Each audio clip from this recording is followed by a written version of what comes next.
مفتی صاحب کے YouTube channel کو سبسکرائب کیجیے، مفتی عطاء الرحمن قاسمی۔ بسم اللہ الرحمن الرحیم۔ الحمد للہ رب العالمین والصلاة والسلام علی سید المرسلین سیدنا و مولانا محمد وآلہ واصحابہ اجمعین۔ اما بعد فاعوذ باللہ من الشیطان الرجیم، بسم اللہ الرحمن الرحیم۔ قل یا عبادی الذین اسرفوا علی انفسهم لا تقنطوا من رحمت اللہ ان اللہ یغفر الذنوب جمیعا انہ هو الغفور الرحیم۔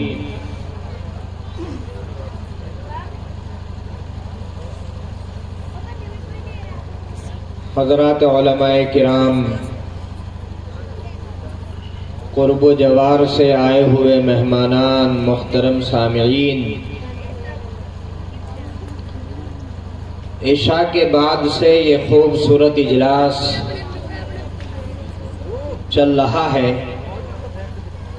اور یہاں الحمدللہ قاری رضا اللہ صاحب کی محنتوں سے، ان کی کوششوں سے اور اس مدرسے کے صدر جناب انعام بھائی کی کوششوں سے، ان کی لگن سے اور جتنے حضرات اس جلسے کے معاون بنے ان سب کے تعاون سے الحمدللہ یہ اجلاس کامیاب ہوا اور بڑی خوبصورتی کے ساتھ چل رہا ہے۔ یہاں اتنے عظیم الشان علماء تشریف لائے جن کے بیانات آپ نے سماعت فرمائے ہیں۔ حضرت مولانا مفتی عطاء الرحمن صاحب، جن کے بارے میں آپ نے سن لیا کہ وہ حضرت حافظ عبدالستار صاحب نانکوی رحمت اللہ علیہ کے پوتے ہیں اور پوتے کے بھی پوتے ہیں اور صاحب نسبت عالم دین ہے۔ الحمدللہ حضرت مولانا محمد ہاشم صاحب دامت برکاتہم محتمم جامعہ کاشف العلوم نے ان کو خلافت سے نوازا ہے۔ اسی طریقے سے رائے پور کی گدے نشیں حضرت شاہ عتیق احمد صاحب نے ان کے سر کے اوپر پگڑی باندھی ہے، تو بہت اچھے عالم دین ہیں، ان کا خطاب آپ نے سماعت فرمایا۔ اور ابھی حضرت مولانا شاہد صاحب جو جمعیت علماء کے جنرل سیکریٹری صدر سہارنپور ہیں، ان کا خطاب آپ زبردست خطاب آپ سماعت فرما رہے تھے۔ یہ سب میں سمجھتا ہوں کہ گاؤں والوں کی کشش ہے کہ ایسے ایسے علماء یہاں تشریف لے آئے ہیں۔ قاری رضا اللہ صاحب کی محنتیں ہیں، صدر صاحب کی کوششیں ہیں۔ آپ سب حضرات کی ایک ذمہ داری بنتی ہے کہ ان کا آپ ساتھ دیا کریں، اور ساتھ دینا کیا ہے کہ آپ اپنے بچوں کو یہاں تعلیم کے لیے بھیجیں۔ چندہ چاہے کم دے دیں، پیسہ کم دے دیں، مگر ان نونہالوں کو تعلیم کے لیے، قرآن کریم پڑھانے کے لیے اس مدرسے میں بھیجیں۔ انشاءاللہ یہ مدرسہ تم پورے گاؤں والوں کے لیے ترقی کا ذریعہ بنے گا۔ میں نے قرآن کریم کی ایک آیت آپ کے سامنے تلاوت کی ہے، اسی کے متعلق کچھ گفتگو کرنی ہے۔ ہم لوگ مسلمان ہیں اور انسان ہیں۔ انسان اللہ تبارک و تعالی نے خیر اور شر کا مجموعہ بنایا ہے، یعنی اس کے اندر سے نیکیاں بھی نکلتی ہیں اور اس کے اندر سے برائیاں بھی سرزد ہوتی ہیں۔ انسان برے اعمال بھی کرتا ہے اور اچھے اعمال بھی کرتا ہے۔ مثال کے طور پر آپ میں بہت سے لوگ نماز پڑھتے ہیں، 5 وقتہ نماز پڑھتے ہیں، مسجد میں جاتے ہیں، مدرسے میں اپنے بچوں کو پڑھنے کے لیے بھیجتے ہیں، یہ سب نیک کام ہے۔ بہت سے لوگ ایسے بھی ہیں جو برے کام کرتے ہیں۔ مثال کے طور پر چوری کر لی، بہت بڑا گناہ، جھوٹ بول دیا، بہت بڑا گناہ، کسی کی عزت کو ملیا میٹ کر دیا، کسی کو گالی دے دی، بڑے گناہ ہیں۔ اور شوہر اپنی بیوی کے حقوق ادا نہیں کر رہا، بڑا گناہ ہے۔ بیوی اپنے شوہر کے حقوق کو ادا نہیں کر رہی، بڑا گناہ ہے۔ لیکن میں کہتا ہوں کہ جو لوگ دیندار ہیں اور نیک ہیں، ان سے بھی کچھ نہ کچھ گناہ ہو ہی جاتے ہیں۔ اس لیے اللہ تبارک و تعالی نے ارشاد فرمایا کہ تم استغفار کر لیا کرو، اللہ سے معافی مانگ لیا کرو۔ جب تم اللہ سے معافی مانگو گے تو اللہ تمہیں معاف کر دے گا۔ آیت کریمہ میں بتایا گیا، یا عبادی الذین اسرفوا علی انفسہم، اے میرے وہ بندو جنہوں نے اپنے اوپر کچھ زیادتی کر رکھی ہے، مثلا نماز نہیں پڑھی، زیادتی کی ہے، روزہ نہیں رکھا، زیادتی کی ہے، حج فرض ہو گیا مگر پوری زندگی اس نے حج نہیں کیا، زیادتی کی ہے، زکوٰۃ اس کے اوپر فرض ہے مگر زکوٰۃ ادا نہیں کرتا، زیادتی کی ہے اس نے اپنے اوپر، اور وہ جھوٹ بول رہا ہے، زیادتی کی ہے، کسی کی زمین دبا لی ہے اس نے، زیادتی کر رکھی ہے، کسی کو گالیاں دیتا ہے، زیادتی کر رکھی ہے۔ تو جتنے بھی میرے بندے ایسے ہیں جنہوں نے اپنے اوپر زیادتی کر رکھی ہے، تو نمبر ایک بات تو یہ سمجھو کہ دو قسم کے گناہ ہیں۔ ایک گناہ تو وہ ہیں جن کا تعلق بندوں سے ہے، اور ایک گناہ وہ ہے جن کا تعلق صرف اللہ سے ہے۔ بندوں سے کے متعلق اگر کوئی گناہ ہے تو ان کو بندوں سے معاف کرایا جائے۔ مثال کے طور پر آپ نے کسی کی زمین کو دبا رکھا ہے تو آپ اس کی زمین کو چھوڑ دیجئے، یہ تو کبھی نہ کبھی چھوڑنی ہی ہے۔ اگر کسی کے راستے کو آپ نے دبا رکھا ہے، راستے میں تکلیف دہ چیزیں آپ نے اکٹھی کر رکھی ہیں، تو آپ ان کو وہاں سے ہٹا لیجئے، یہ بندوں کے حقوق ہیں، اور معافی مانگ لیجئے، بھائی میرے سے اب تک ایک گناہ ہوا، آئندہ میں ایسا نہیں کروں گا۔ دوسرے نمبر پر وہ گناہ ہیں جن کا تعلق خالص اللہ تبارک و تعالیٰ سے ہے، تو اس کے لیے اللہ تبارک و تعالیٰ نے ارشاد فرما دیا، لا تقنطوا من رحمت اللہ، کہ اللہ کی رحمت سے مایوس نہ ہونا۔ اللہ کے بارے میں کبھی یہ نہ سوچنا کہ میرے سے تو 1000 گناہ ہو گئے، میرے سے تو 2000 گناہ ہو گئے، میرے سے تو 5000 نمازیں چھوٹ گئی، مجھے کیسے اللہ معاف کرے گا؟ ایسا کبھی نہ سوچنا۔ لا تقنطوا من رحمت اللہ، اللہ تبارک و تعالیٰ اتنا رحیم ہے، ایسا غفور الرحیم ہے کہ تم اتنے گناہ لے کر آ جاؤ اللہ کے دربار میں، جتنا آسمان سے لے کر زمین تک کا خلا ہے، یہ خلا پورا گناہوں سے بھر جائے، اتنے گناہ کا لے کر کے ایک بندہ شرمندہ ہو کر کے اللہ کے دربار میں آ جائے اور اللہ سے کہے، اے اللہ میں اپنے پرانے گناہوں پر شرمندہ ہوں، اب میں گناہ نہیں کروں گا، آپ مجھے معاف فرما دیں، تو اللہ تبارک و تعالیٰ اس کے سارے گناہ معاف فرما دیں۔ اور جب بندہ گناہ سے معافی مانگتا رہتا ہے تو اللہ تبارک و تعالیٰ اس کے بہت سے کام بناتا ہے۔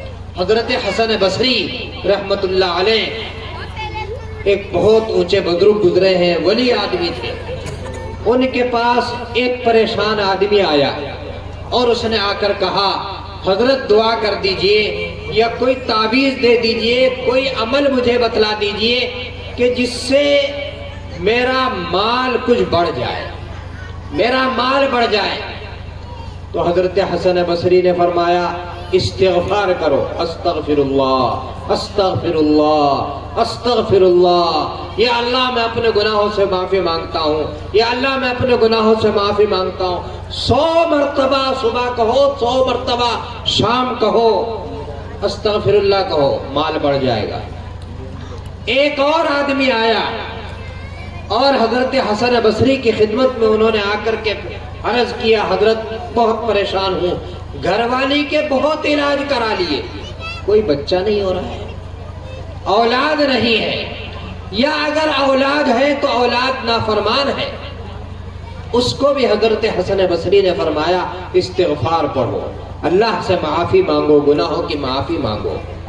ایک آدمی کا آیا اور وہ کہہ رہا ہے میرا باغ تو ہے مگر اس میں پھل نہیں آتے ہیں، باغ تو موجود ہے مگر پیداوار اس میں نہیں ہوتی، پوری فصل برباد ہو جاتی ہے، ہر سال گھاٹا ہو رہا ہے، کوئی تعویذ دے دیجئے، کوئی عمل بتلا دیجئے۔ حضرت حسن بصری نے فرمایا استغفار کرو۔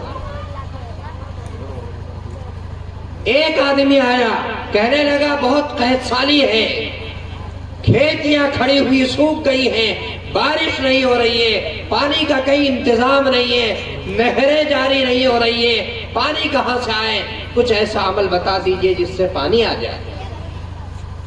حضرت حسن بصری نے فرمایا کہ آپ استغفار کیجئے۔ ان کے مریدین بیٹھے ہوئے تھے، انہوں نے پوچھا حضرت آپ نے سب کو ایک ہی نسخہ بتایا، الگ الگ بیماریاں لے کر لوگ آئے مگر آپ نے سب کو ایک ہی علاج بتایا، استغفار استغفار استغفار، یہ کیا ہے؟ حضرت حسن بصری نے فرمایا میں نہیں کہہ رہا ہوں، یہ قرآن کریم نے کہا ہے۔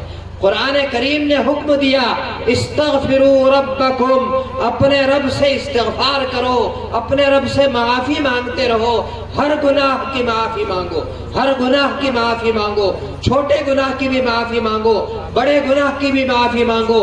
استغفروا ربکم انہ کان غفارا، اللہ بخشنے والا ہے، تمہارے گناہ بخش دے گا۔ چلو یہ تو ایک بہت بڑی نعمت ہے، ہمارا گناہ بخشا جائے، ہمارے گناہ کے رجسٹر سے گناہ ختم ہو جائے۔ حدیث شریف میں آتا ہے التائب من الذنب کمن لا ذنب لہ، گناہ سے توبہ کرنے والا ایسا ہے جیسا کہ اس سے کبھی گناہ ہی نہیں ہوا۔ تو ایک بہت بڑا انعام تو استغفار کا یہ ہے کہ گناہ جہاں لکھے ہوئے ہیں وہاں سے گناہ ختم ہو جائیں گے۔ اور پھر دنیا میں انعامات کیا کیا ملیں گے؟ قرآن کریم کہہ رہا ہے یرسل السماء علیکم مدرارا، آسمان سے تمہارے اوپر بارشیں برسیں گی، تمہاری جو قحط سالیاں ہیں، خشک سالیاں ہیں، وہ ختم ہو جائیں گی۔ آپ کے کھیت میں پیداوار نہیں ہو رہی ہے، پیداوار ہونی شروع ہو جائے گی۔ یرسل السماء علیکم مدرارا۔ اور دوسرا انعام ہے وَيُمْدِدْكُمْ بِأَمْوَالٍ، اللہ تعالیٰ تمہاری مالوں سے مدد فرمائے گا، وَبَنِينَ، اور اللہ تبارک و تعالیٰ تمہارے بچے دے گا اور بچوں کو فرما بردار بنائے گا۔ وَيُمْدِدْكُمْ بِأَمْوَالٍ وَبَنِينَ وَيَجْعَلْ لَكُمْ جَنَّاتٍ، اور تمہارے باغات کو بھی اچھا کرے گا، وَيَجْعَلْ لَكُمْ أَنْهَارًا، اور تمہارے لیے نہریں بھی جاری کر دے گا۔ یہ قرآن کہہ رہا ہے، قرآن سے سچی کوئی کتاب نہیں ہے۔ پوری دنیا کے لوگ کچھ کہتے رہیں، ان میں جھوٹ ہو سکتا ہے، وہ غلط ہو سکتا ہے، مگر قرآن کریم نے جس بات کو کہہ دیا اس میں ذرہ برابر کوئی کمی نہیں ہے، ذرہ برابر اس میں کوئی شبہ نہیں ہے، کوئی شک نہیں ہے۔ جب قرآن نے کہہ دیا استغفار کرو، اپنے گناہوں کی معافی مانگو، آپ نے نماز نہیں پڑھی معافی مانگو اللہ سے، آپ نے جھوٹ بولا ہے معافی مانگو اللہ سے، آپ نے کسی کا کوئی حق مارا ہے اللہ سے بھی معافی مانگو اور اس بندے سے معافی مانگو، تو تمہاری پریشانیوں میں خود جو تم مبتلا ہو، اپنی پریشانیوں سے تم خود ہی نکل جاؤ گے۔ ہم لوگ تعویذ تو مانگتے ہیں بزرگوں کے پاس جا کر کے، مگر اپنے لیے کوئی عمل نہیں کرتے، خود استغفار نہیں کرتے، خود نمازوں کی پابندی نہیں کرتے، خود وہ کام نہیں کرتے جن سے اللہ تبارک و تعالیٰ خوش ہو۔ اس لیے زیادہ باتیں کہنے کی کوئی ضرورت نہیں ہے، بہت مختصر سی بات ہے، ایک نسخہ اپنی زندگی میں اپنا لو، روزانہ چلتے پھرتے صبح و شام استغفار کی کثرت کرو۔ حضور اکرم صلی اللہ علیہ وسلم جن کی تعریفات بہت زیادہ ہمارے مولانا محمد عثمان صاحب نے اپنی اناؤنسری میں کی، اور نعتوں میں بہت سے حضرات نے، قاری چاند صاحب نے بہت اچھی نعتیں پڑھی ماشاءاللہ، اس میں حضور اکرم صلی اللہ علیہ وسلم کی بلندیاں بیان فرمائی، مقامات بیان فرمائے۔ تو حضور اکرم صلی اللہ علیہ وسلم سے کوئی گناہ نہیں ہوتا تھا، آپ سے کوئی گناہ نہیں ہوتا تھا، مگر آپ خود فرماتے ہیں کہ میں 70 مرتبہ ایک مجلس میں استغفار کر لیتا ہوں۔